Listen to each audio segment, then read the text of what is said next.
Karantina kemarin tuh banyak banget sih, kita belajar fashion show, terus abis itu. Nah, jadi genre ini merupakan forum yang dibuat oleh BKKBN, programnya BKKBN. Tujuannya genre ini apa sih? Beberapa motif yang aku temuin juga ada yang dari orang tua. Ada juga yang karena kan sering gak sih liat di Instagram pasangan-pasangan couple uwu-uwu tuh, yang bilang nikah muda tuh asik gitu.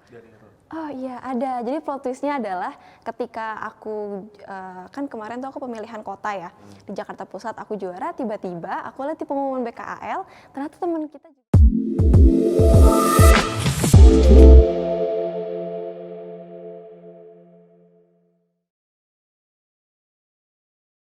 Halo Sobat UPJ, bertemu lagi sama aku Iqbal di POV UPJ episode ke-7. Nah teman-teman, untuk kali ini narasumber kita yaitu Yatala dari Prodi Sistem Informasi 2021. Nah beliau ini juga termasuk duta genre DKI Jakarta teman-teman. Kalau gitu kita panggil aja Yatala. Halo Iqbal. Halo teman-teman. Oke, gimana kabarnya Yatala? Alhamdulillah baik. Iqbal gimana nih kabarnya? Alhamdulillah baik juga. Baik, wah. Yatala kayaknya udah lama nggak lihat ya? Udah 2 bulan terakhir ya kita ketemu ya. Terakhir Iya. kita tentang apa ya UPJ? Yang kita itu UKM kita apa? Oh UPJ Indonesia. UPJ Indonesia, Iya, iya terakhir benar. kita ketemu di situ. Kemarin sebenarnya diajakin nongkrong juga di Kopi Jendela. Aku nggak datang tuh. Oh, nggak Aku datang? masih karantina kemarin. Oh ya, berapa lama sih karantina? Aku karantina kota sama DKI hitungannya udah satu bulanan lewat sih, 1 bulan lebih lah. Ya. Itu ngapain aja di sana? Karantina kemarin tuh banyak banget sih, kita belajar fashion show, terus abis itu banyak photoshoot, kan kamu liat Instagram aku tuh, Iya. nah ya aku banyak photoshoot, terus banyak sosialisasi, terus ada juga pembekalan materi gitu, banyak deh pokoknya. Oke, tapi sebelum itu kita bakalan mau tanya dulu sama Yatala. Genre itu apa sih? Duta genre itu apa? Ya, jadi duta genre itu sebenarnya dari genre itu adalah generasi berencana. Di mana generasi berencana ini merupakan salah satu program dari BKKBN, Badan Kependudukan, tahu kan yang programnya, mungkin teman-teman taunya 2 Anak Lebih Baik. Nah, itu programnya BKKBN. Nah, jadi genre ini merupakan forum yang dibuat oleh BKKBN, programnya BKKBN. Tujuannya genre ini apa sih? Jadi tujuan genre ini merupakan forum, wadah untuk teman-teman remaja nih dalam merencanakan kehidupan berencana. Jadi kita itu punya triad KRR, di mana triad itu no sex sebelum nikah, terus tidak menggunakan narkoba dan juga tidak melakukan pernikahan dini gitu. Oke, berarti untuk program Duta Genre tahun ini tentang hal itu ya? Iya, setiap tahun pasti akan selalu begitu, cuman untuk program kerjanya tentunya bermacam-macam ya, karena sesuai dengan sumber daya saat ini. Kayak aku punya program kerja itu Santen namanya. Santen. Apa tuh? Santen itu santri terencana. Jadi karena aku latar belakangnya merupakan, dulunya ini aku siswa madrasah, disebutnya kalau di madrasah itu kita bukan siswa tapi santri.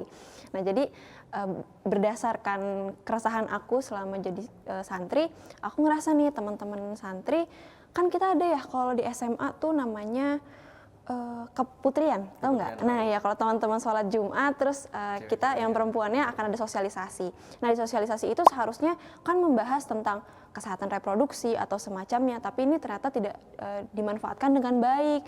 Jadi banyak nih teman-teman aku, terutama yang dari madrasah setelah lulus SMA, mereka ada yang melakukan pernikahan gitu. Oke, pernikahan dini ya?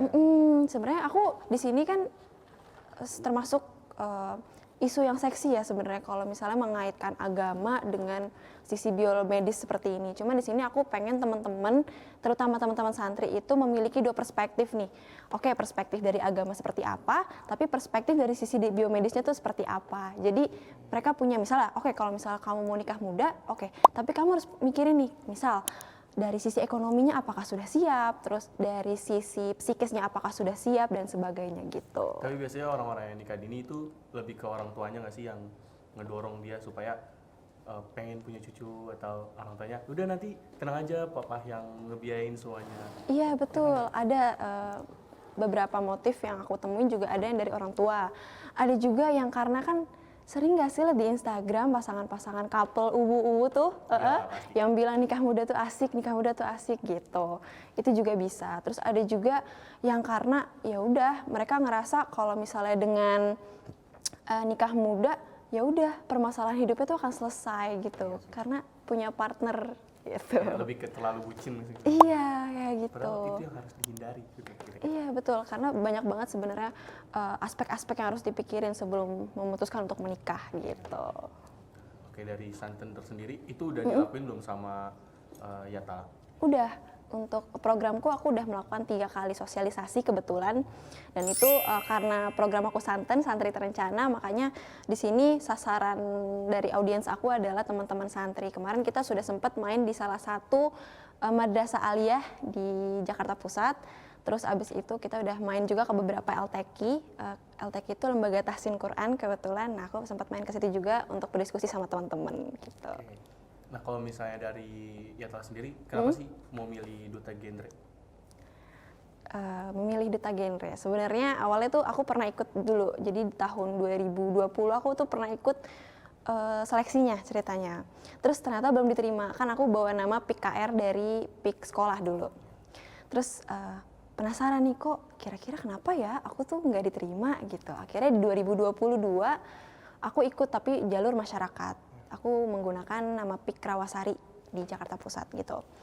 Jadi tujuan aku di sini adalah karena aku juga sebenarnya senang banget untuk bertemu dengan orang baru. Terus aku juga kebetulan tertarik dengan isu pendidikan seksual ini. Jadi aku ngerasa oke, aku harus punya manfaat di bidang yang aku suka. Salah satunya ya jadi duta genre ini kan. Dengan duta genre aku ternyata bisa loh bersosialisasi, bisa berdiskusi sama teman-teman remaja sesuai dengan apa yang menjadi keresahan aku gitu. Tapi tahu dari informasi-informasi duta genre itu dari mana? Sosial media? Iya, kalau yang dulu 2020 kan aku dari SMA, memang dari sekolah tuh ada sosialisasinya. Tapi kalau untuk di 2022 ini aku cari di sosial media, di genre. Dari UPJ sendiri, Yatala salah satunya atau ada lagi dari Yatala? Oh iya ada, jadi plot twistnya adalah ketika aku, kan kemarin tuh aku pemilihan kota ya, di Jakarta Pusat aku juara, tiba-tiba aku lihat di pengumuman BKAL, ternyata teman kita juga ada nih, Kak Jihan dari Ilkom 2020. Beliau juga juara 1 di Jakarta Barat. Kalau Yatala di Jakarta? Aku di Jakarta Pusat. Di Jakarta Pusat. Emang Yatala dari sana atau gimana? Iya, dulu kan aku PKR-nya itu kebetulan PKR di Jakarta Pusat, sekolah di Jakarta Pusat, terus aku pindah ke PKR Rawasari itu. Karena kan KTP ku juga masih KTP sana. Oh, jadi emang Iya. harus sesuai KTP ya? Iya, sebenarnya enggak juga sih, cuman karena domisili di sana juga sih kebetulan, Rawasari. Itu langkah-langkah buat masuk ke duta genre itu kayak gimana? Langkah-langkahnya, terutama pastinya teman-teman harus punya PIK nih. Teman-teman adalah anggota PIK. Jadi PIK itu ada 2. PIK itu Pusat Informasi dan Konseling. Di PIK itu ada 2 kan, ada yang jalur pendidikan, ada yang jalur masyarakat. Kalau yang pendidikan biasanya dari sekolah itu ada ekskul PIK. Oke. Nah ya biasanya teman-teman SMA atau teman-teman kuliah yang di daerah. Jadi tuh kalau PIK itu sistemnya per wilayah. Ada yang Jakarta Pusat, Jakarta Pusat, Timur dan sebagainya. Terus sekarang katanya juga ada program duta genre per kelurahan nih yang paling terbaru gitu. Jadi untuk ikutnya sebenarnya gampang sih, yang penting anggota PIK aktif, terus abis itu sering-sering aja pantengin Instagramnya ya sesuai wilayahnya. Kalau aku waktu itu kan Jakarta Pusat, jadi aku ngecek semua infonya itu ada di genre Jakarta Pusat gitu. Tapi apa yang perlu disiapin dari skillnya? Kalau untuk skill jujur aku malah merasa banyak banget bertumbuh di genre. Kayak biasanya aku tuh dulu pemalu, nggak suka foto, nggak suka apa, tiba-tiba di genre aku diajarin banyak hal gitu kan. Terus kayak public speaking sebenarnya yang penting kita pede aja dulu sih Kak, sama kita punya niat nih, punya niat untuk apa sih tujuan masuk genre, jangan kayak cuman gaya-gayaan doang, ya kan. Iya. Ibaratnya dapat selempang untuk gaya-gayaan itu gampang, tapi kan untuk mengabdi dan menginspirasinya itu yang susah gitu. Tapi ada sih nilai positif yang Yatala ambil dari ikut duta genre ini? Oh banyak banget. Nilai positifnya adalah yang tadi aku bilang, aku jadi merasa lebih pede terutama kan. Terus aku merasa public speaking aku nih benar-benar meningkat drastis setelah masuk genre. Terus aku merasa aku tuh sangat diwadahi untuk menyampaikan aspirasi-aspirasi aku terutama tentang remaja dan tentang topik pendidikan seksual. Sampai aku akhirnya bisa meluncurkan program kerja aku Santen yang itu menjadi yang itu menjadi keresahan aku nih selama aku menjadi santri gitu. Tapi untuk pas tes public speaking itu harus speak English or Indonesia? Itu kalau pas saat audisi kita 2 bahasa Indonesia dan bahasa Inggris gitu. Tapi kalau misalnya teman-teman mungkin yang di sini tertarik terus punya keahlian bahasa lain juga bisa. Aku kemarin nambahin bahasa Arab karena aku dari madrasah. Iya. Tapi Ikutan dong. ke Jerman. Wah, boleh tuh. Itu jadi bakal jadi nilai plus. Iya sih. Tapi susah banget gak sih untuk jadi duta genre? Penilaiannya kan pasti ada banyak aspek tuh. Nah, Iya. aspeknya itu apa aja gitu? Aspek-aspeknya sebenarnya yang penting kita itu gimana ya bahasanya, kalau untuk aspek sebenarnya itu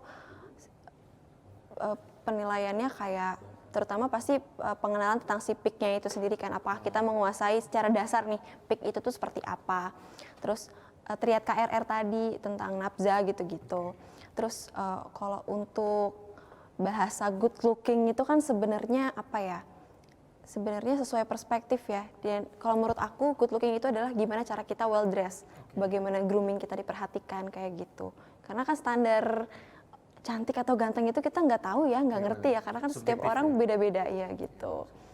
Tapi emang good looking itu paling utama sih sebenarnya. Iya, yang penting pokoknya rapi deh, wangi minimal sih. Minimal. Oh ya. Kayak gitu. Tapi kalau misalnya berarti ya Tala itu pasangannya ada juga berarti ya? Cowok kan berarti? Iya, aku ada. Maksudnya ada pasangan cowoknya juga? Ada. Pasangan aku tuh kemarin anak SMA, pas di Jakarta Pusat. Dan yang juara 1 itu dari SMA. Iya, makanya itu menurut aku itu peluang besar banget sih, apalagi sebenarnya genre ini juga mungkin banyak orang yang nggak tahu karena merasa itu tuh cuman eksklusif buat anak PIK aja gitu. Jadi tapi masih kan banyak yang aku belum lihat tahu. juga di sosial media ya, yang lagi booming juga, maksudnya jadi duta tuh sebenarnya mental juga. Iya. Bener. Nah itu sebenarnya aku mau tanya itu kenapa gitu disebutnya mental itu harus kuat di duta? Iya, karena kalau yang pengalaman aku pribadi ya, pasti ada yang namanya perbedaan tiba-tiba dari yang contoh kecilnya deh. Aku tuh biasanya di kantin, ya udah lewat, tinggal lewat, orang tuh nggak tahu aku tuh siapa gitu ibaratnya, kayak cuma teman-teman prodiku aja nih yang kenal aku. Terus tiba-tiba pas aku masuk berita BKAL gitu kan, kayak ya Tala duta gitu. Nah sebenarnya dari gelar duta itu yang bikin mentalnya adalah kita jadi kayak suka ngerasa terpressure kalau kita tuh harus menjadi role model yang baik gitu. Itu sih sebenarnya perubahan yang bikin kita kaget. Kalau aku gitu. Tapi lama-lama kalau misalnya kita ngejalannya dengan enjoy dan ngerasa oke, ini gue, tapi tetap dengan di koridor yang benar, itu sebenarnya aman-aman aja kok, nggak gimana-gimana. Malah seru, iya, malah seru banget. Seru karena apanya nih? Serunya ya itu, jadi dengan kita punya gelar itu kita bisa menyampaikan aspirasi kita gitu. Kayak misalnya di sosial media tiba-tiba kan followersnya meningkat drastis nih. Nah di situ kita bisa loh nyampein campaign-campaign yang menurut kita tuh menjadi keresahan gitu. Biar teman-teman tahu kan semakin banyak followers berarti kan semakin besar insight-nya kan. Nah itu bisa dibagi-bagi gitu. Nah karena udah selesai juga seleksinya, nah ya Tala masih aktif gak nih di sosial media? Maksudnya untuk tetap terus-terusan gitu tentang santan ini? Ya betul. Untuk saat ini aku masih tentunya pasti program kerja aku ini harus berjalan ya, terutama di 1 tahun ini. Dan aku berharap sih santan ini sebenarnya selalu berkembang terus biar teman-teman santri juga punya wadah untuk menyampaikan aspirasi gitu kan. Jadi untuk saat ini fokus aku adalah mengembangkan si proker ini sambil nyampein proposal-proposal sih untuk kapan sih aku bisa berdiskusi sama teman-teman Madrasah se-DKI Jakarta tentunya gitu. Dari UPJ sendiri nge-support Yatala banget gak? Oh, support banget. Apa aja tuh bentuk dukungannya buat Yatala? Bentuk dukungannya kemarin tuh sebenarnya aku sempat disuruh ngajuin proposal, cuman aku belum sempet kan karena kemarin karantinanya itu bener-bener padat banget. Terus kemarin itu kita karena mungkin masih masa peralihan ya, jadi kemarin kita tuh karantinanya itu pulang pergi, jadi aku berangkat pagi terus pulang malam gitu, jadi emang belum sempat ke kampus. Tapi kan bukannya Yatala itu juga pertama beasiswa OSIS, Iya. kedua sekretaris IMA. Iya. Nah itu gimana cara manajemen waktunya?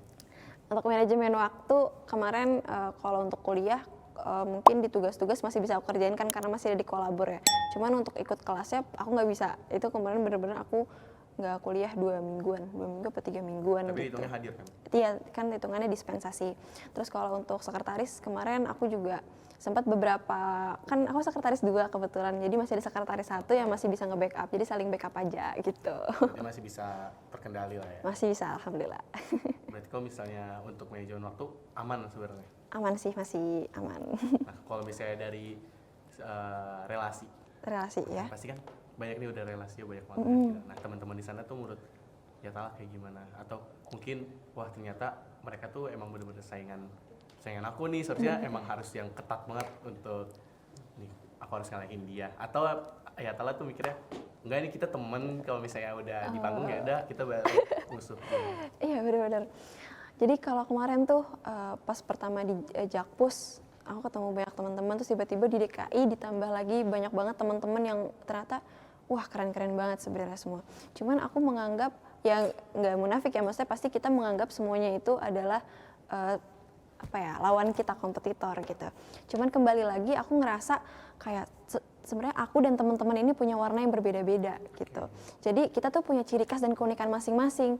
Makanya di sana tulisannya pemilihan, ya kan, bukan kompetisi. Karena pemilihan itu sebenarnya kita semua sudah terbaik, cuman dipilih nih siapa sih yang bisa menjadi top 1, top 2, top 3 sampai top 7 gitu. Itu pressure buat top 1-nya apa? Pressure gimana dimaksudnya? Kayak misalnya kan kalau misalnya Yatala ada pasti buat santan. Nah, kalau misalnya yang juara satunya nih, juara satu misalnya di Duta Genre ini, dia punya satu keharusan yang diminta sama yang ngebuat Duta Genre ini, atau yaudah dia ngejalanin proker yang sama aja kayak Yatala. Oh ya, jadi sebelum kita naik ke DKI, kita itu semua sudah bikin proker di wilayah masing-masing. Nah mungkin dengan prokernya dia, terus juga dengan advokasinya dia yang lebih baik, makanya dia naik menjadi juara 1 gitu. Dan kemarin juara 1 yang ada di DKI itu naik ke tingkat nasional untuk mewakili DKI Jakarta gitu. Yatala mau lanjut lagi kan nanti tahun depan mungkin? Berapa tahun sekali sih kalau misalnya Duta Genre? Duta Genre setiap tahun ada, cuman kalau udah masuk sekali ya udah. Oh nggak bisa? Iya, udah nggak bisa ikut pemilihan lagi. Tapi kan Yatala berarti 2 kali kan ikutnya? Iya, cuma kan yang kemarin yang pertama itu aku nggak lolos, baru sampai Oke. tahap wawancara. Kemarin baru lolos. Iya, yang kemarin tahun ini baru lolos. Berarti emang udah ya regen lah ya. Iya, regenerasinya. Kalau misalnya dari Yatala sendiri, mungkin teman-teman di sini mau ikut Duta Genre. Nah, Yatala mau ngomong apa sama teman-teman di sini supaya ya mereka mempersiapkan diri dari sekarang. Iya, benar. Buat teman-teman nih yang mau ikut Duta Genre, pokoknya pede aja yang pertama. Terus yang kedua, intinya mah jangan insecure deh. Yang namanya duta-duta itu sebenarnya poin utamanya adalah gimana cara kita mengajak gitu kan ya. Iya. Namanya duta itu adalah mengajak, mensosialisasikan, mengadvokasikan sesuatu yang ada di dalam program duta itu. Kalau Duta Genre berarti ya udah mengadvokasikan tentang triad KRR, jangan seks bebas, jangan menggunakan narkoba, dan juga jangan melakukan pernikahan dini kayak gitu. Terus udah gitu persiapkan juga nih dari sekarang. Aku merasa sebenarnya public speaking itu sebenarnya penting banget ya, walaupun secara dasar teman-teman harus bisa public speaking sih. Nggak cuma anak-anak prodi Ilkom doang. Iya, yang benar-benar. harus punya. Nah, kita juga sebenarnya dari teman-teman juga harus punya public speaking. Iya, Harus bisa betul. public speaking sebenarnya. Aku kemarin insecure banget karena banyak juga kan teman-teman dari Ilkom yang ikut di sana. Iya, cuman ternyata kalau latihan bisa juga kok sebenarnya semuanya gitu. Malah yang prodi Ilkom belum tentu public speakingnya juga bagus. Iya, sebenarnya, betul. Karena kita juga sama-sama belajar kan untuk public speaking. Benar banget. Ada lagi gak pesan untuk teman-teman semua atau yang lainnya Yatala mau ngomong? Ya pokoknya jangan takut mencoba deh teman-teman. Sebenarnya duta itu udah banyak, bukan cuma genre doang. Ada duta bahasa, atau di sini kalau di Jakarta tuh Abang None ya. Iya. Kalau di sini juga ada Kang Non ya, nggak salah. Ikut-ikutin aja teman-teman, coba-coba gitu. Kepo-kepoin di sosial media. Betul. Karena asik banget, banyak banget benefitnya, kayak relasi terutama ya, terus ningkatin soft skill, dan juga kalau di sini kan kalau juara kita dapat JSDP ya. Nah, itu sih salah satunya. Bisa buat laporan juga kan? Iya, buat laporan aku beasiswa juga bisa. Enak banget ya, berarti nggak perlu lomba-lomba lagi ya? Bener ya? Ya karena kita nggak ada patokannya, Iya, aman sih aman ya. sejauh ini. Oke, paling ya itu aja sih Yatala sebenarnya untuk Oke. hari ini. Terima kasih banyak ya Tala. Makasih juga udah ditanya nih. Sukses terus ya Tala. Dan kita harus main lagi pokoknya. Oke, siap. Nanti di episode selanjutnya. Oke, nanti kita bisa bilang-bilang, oke. Oke, aman. Mungkin itu aja teman-teman untuk podcast hari ini pertama Yatala. Oke, Yatala, sampai jumpa semua. Dadah.